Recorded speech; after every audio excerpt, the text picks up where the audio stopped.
Dallas has just been on a tear. I believe we can attribute that to Jason Robertson. Also, Jake Ottinger, who's really stepped in. Yeah, so we can compare a rookie QB to a toddler.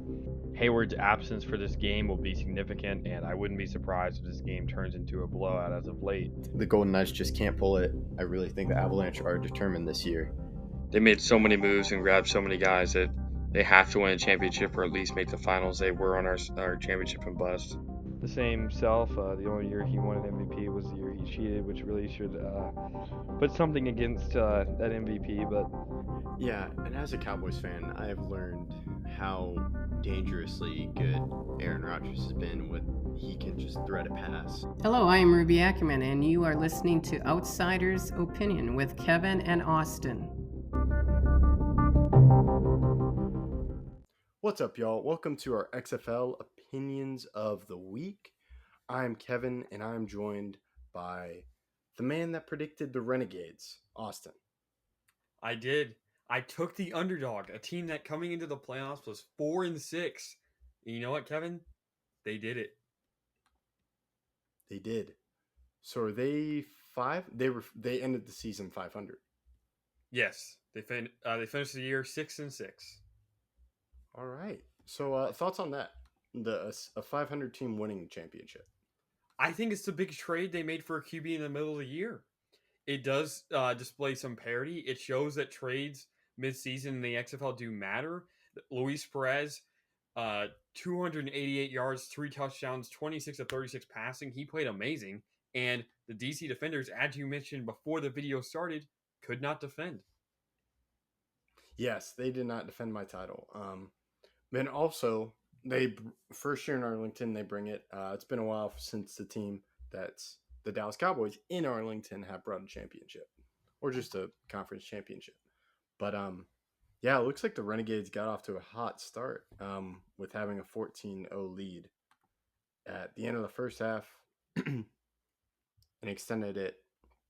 But the defenders started to put up a fight near the end, but the Renegades really got off to a hot start. Yeah, I mean, this is the first time they've ever gone past 26 points in a game for the Renegades. And it was just a bad performance by the defenders. A big portion of the game, I think, was decided on third down. As I can see in this from their stats, they started the game 10 of 12 on third down. Arlington did. 10 of 12 on third down, Kevin. Wow, that's incredible. How can you win a game when you're allowing that big of a conversion rate on third down?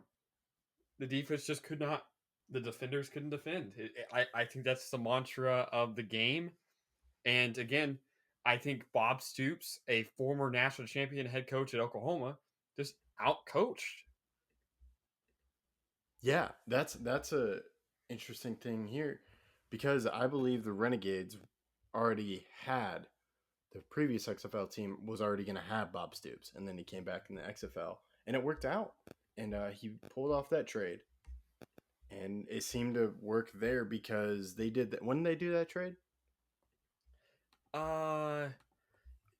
It was mid-year. I think this it's was week just 7.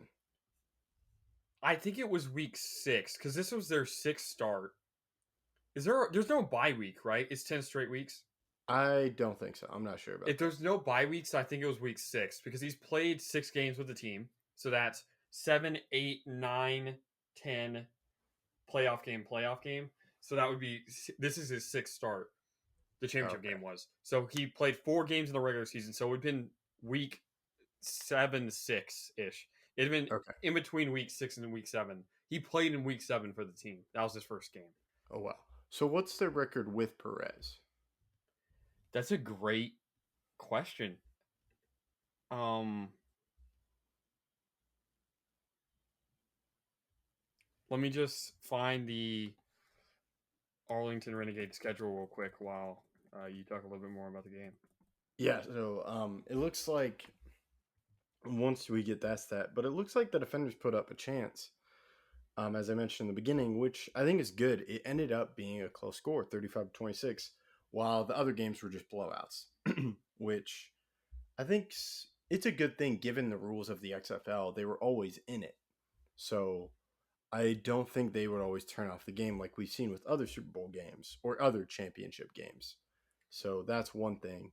I have it. Their record was 3-3, so they ended up the year 6-6. But I think part of the issue was they lost week 1 against a playoff team, the Seattle Sea Dragons. Didn't they? They did not play against the Sea Dragons, right? No, Sea Dragons played the Defenders. That's right. Okay, so they played a playoff Renegades team and lost. did not even win their division, if I'm correct. No, they didn't. I knew that. It was the Houston Rockets. Yes. But the Renegades lost to a playoff team. Then they beat the worst team in the league, Orlando. Then they lost to the Defenders 28-26. So I think that was the game. Okay, you lose it. Now you're 1-2 with Perez, but that's probably the game that they gained a lot of confidence. That's another playoff team right there. And then they lost week 10 as well to the Houston Roughnecks. So they went 1-3, but the 3 teams they lost to were the 3 other playoff teams. So then they obviously lost to Roughnecks in week 10, but beat them in week 11, aka the South Championship. And then they lost the Defenders in week 9, but then beat them in week 11, which was or week 12, which was the championship weekend. Okay. All right. I think overall this is good. Because the best team did not win, or record-wise, the best team did not win. It was the Renegades, which shows it, and I think it provides some instant competition. Well, it's not really a competition, but they're winning culture versus the popular culture of the Dallas Cowboys, who are also in Arlington. I guess so. Another thing, I think, while the best team in the league can win, at least this game was competitive. It was a 35-26 score, so 9 points. It wasn't a tremendous game, but and I think you go. Or what were you? I was gonna say I think that was because of the XFL rules where you can score a lot of points. Yeah, I mean, high scoring game, a lot of high. There was a lot of long plays from what I can see. There was a 41-yard touchdown. There was a 30-yard bomb right after DC scores. So there's a lot of huge plays, and it was a very entertaining watch for anyone that got to watch it. Yeah, I did not watch it because there was other sports going on, but it's definitely cool to see it was a close score and some of the stats and the story of Luis Perez as well. Do you think that this influences potential playoff teams to trade for a QB next year if you're in the XFL? Yeah, it is. I think it's always a copycat league, so I think there will be a market for quarterbacks, and they won't be dedicated because Bob Stoops was not dedicated even in the first year. So we'll have to see. Yeah, and it sets a precedent for everyone to go forward. I think this was a very successful first full season for the XFL, and I think the more direct competitions with the USFL, so we'll see what they have to answer. Yeah, we'll have to see and maybe compare the championships once the second USFL championship happens. That works. That's all we got. Thank you for listening, and check out our Twitter and Instagram.